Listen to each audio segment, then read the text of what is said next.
राधे राधे। एक motivational speech में कथा सुनाने जा रहा हूँ। अब्दुल कलाम का तो नाम आपने सुना ही होगा। उन्होंने जब एक कंपटीशन में एग्ज़ाम देने के लिए जा रहे थे तो उनकी फिनंशियल कंडीशन बहुत ही ख़राब थी।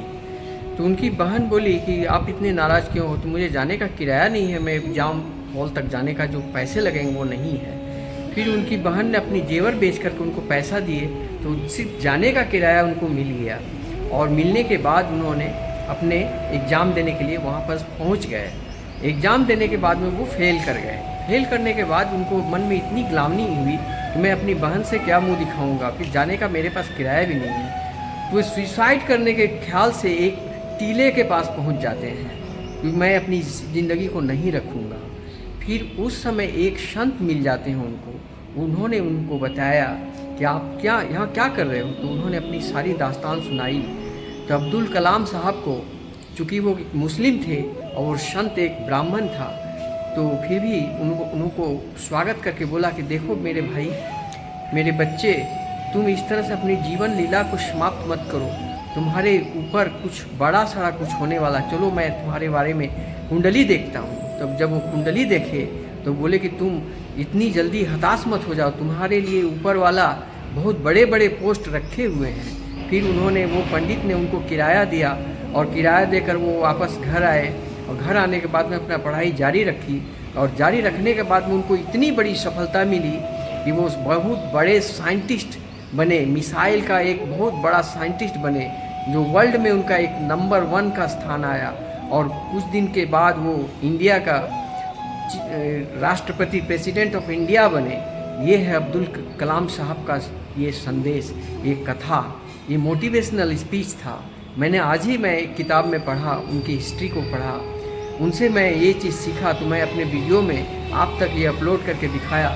मेरा कहने का मकसद ये है कि मोटिवेशनल स्पीच सुनने से क्या होता है, आप मोटिवेट हो जाते हो और एक्टिवेट होते हो। इसलिए यदि तुम किसी परीक्षा में फेल कर जाते हो तो तुम निराश मत हो सकता है कि इससे तुम्हारा बड़ा पोस्ट तुम्हारा इंतज़ार कर रहा है। लेकिन विथ कॉन्फिडेंस, एकाग्र चित्त से अपने कर्म पर किए जाओ। अपने जो मोटिव है उसको एक्टिवेट करके रखो। और थैंक यू यूनिवर्स, और थैंक यू माता पिता, और थैंक यू गुरु, सबका आदर करते हुए जो भी तुम्हारे पास है सामग्री, किताब है, रहने का घर है, खाने का भोजन है, जो कुछ भी है, उसके लिए यूनिवर्स को धन्यवाद करो। वो पर्याप्त है। इतना ही संपत्ति से, इतना ही धन से तुम्हें कामयाबी मिल जाएगी।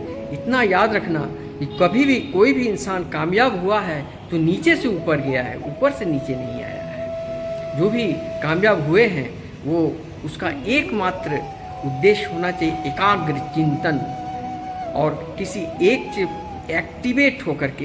एक aimless man can be not success.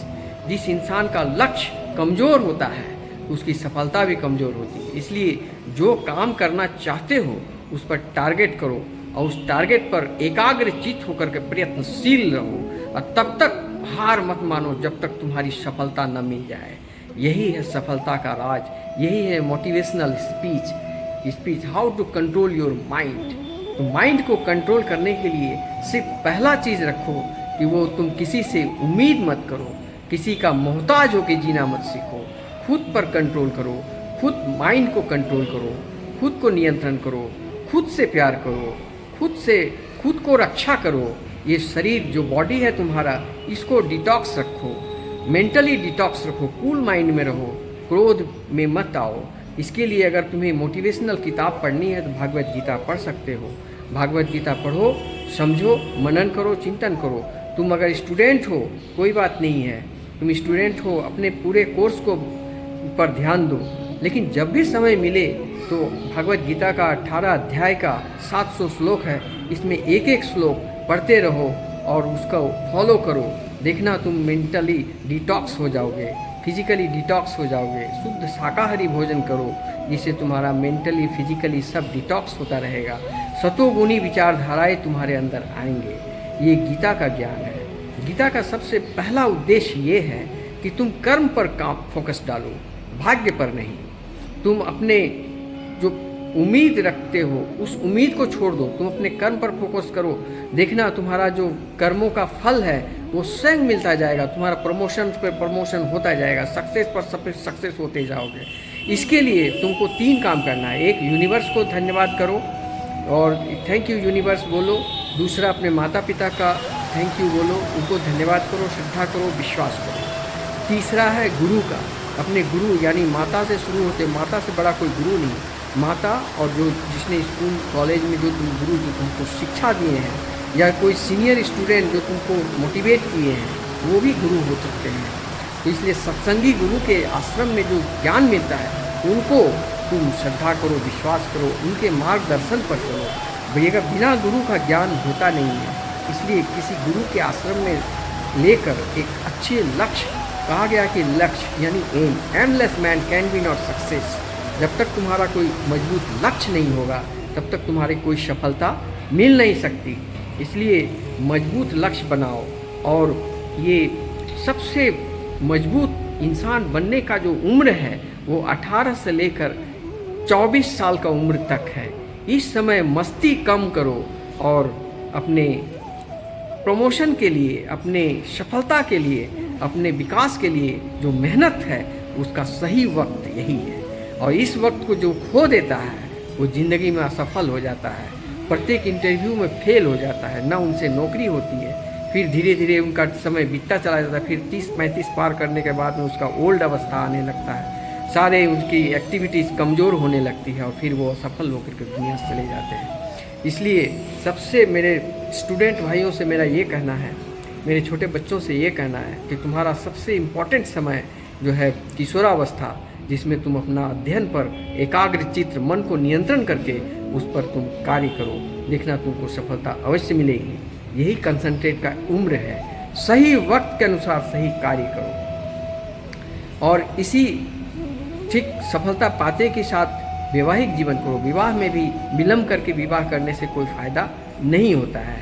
संतान उत्पत्ति करने की क्षमता जो वर्ल्ड हेल्थ ऑर्गेनाइजेशन ने बताया है कि किसी भी युवा 18 से लेकर 28 साल तक का जो एक्टिविटी है वो सबसे टॉप मोस्ट होता है। 28 के बाद वो धीरे धीरे कमज़ोर पड़ने लगता है, फिर संतानोत्पत्ति क्रियाएं समाप्त होने लगती हैं। लेकिन जनरली देखा जाता है कि लोग कहते हैं, बच्चे कहते हैं, स्टूडेंट कहते हैं कि मैं नौकरी करने के बाद वैवाहिक नौकरी मिलते मिलते मैं उनको 34 हो जाती है, फिर उसके बाद शादी होती है लेकिन कोई कामयाबी नहीं मिलती है उनको, फिर वैवाहिक जीवन नष्ट हो जाता है। इस सारी बातों को प्रत्येक काम, इसीलिए श्री गीता में कहते हैं कि समय के अनुसार सारा कार्य कर डालो।